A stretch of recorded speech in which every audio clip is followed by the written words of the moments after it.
the first story, as I mentioned, we are going to talk about a situation that is actually evolving here where I live in Mexico. I know that for some of you, this might not be relevant. You're like, Derrick, I don't care about Mexico news, but maybe you will once you understand what this story is about.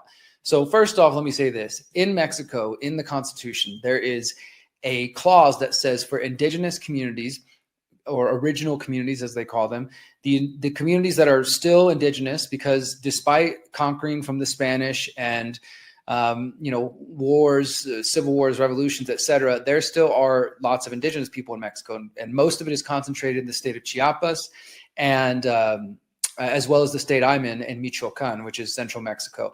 I live in the outskirts of the city of Morelia, and that is the capital of Michoacan. And Michoacan has a number of indigenous communities, including the Purépecha, which are really close by where I'm at. But the most local indigenous group that lives here in Morelia, and specifically in Michoacan, where I'm at, they are called, I want to make sure I don't misstate this real quick. So let me I think it's the Pirinda people, and it's them as well as another name. There's two names for them. They've been here for thousands of years, generations, and they actually never submitted to the Aztec. They did apparently form an alliance with the Purépecha people here.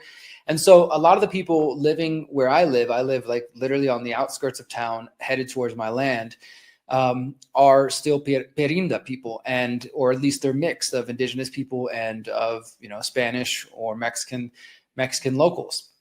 So in the Mexican Constitution, it says that indigenous communities can vote if they choose to become recognized as autonomous regions. This means that they would not be under the state government or the federal government or even the local government. They would be able to form their own government or their own governance models, whatever they choose. And that means they could decide, and they would have to just, take care of their roads, any sort of infrastructure they have. It's true freedom in the sense of, hey, the government's going to leave you alone. We're not going to bother you, but you got to police yourselves. You got to take care of yourselves.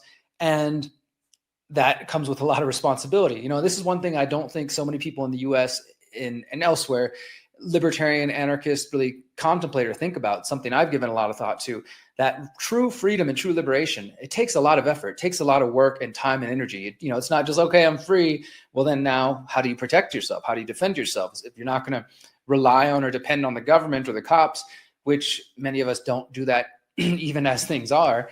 And even here where I'm at locally, a lot of these people, they know that the government's not going to take care of them, whether that means give them resources, provide for them, defend them against the cartels or other criminals.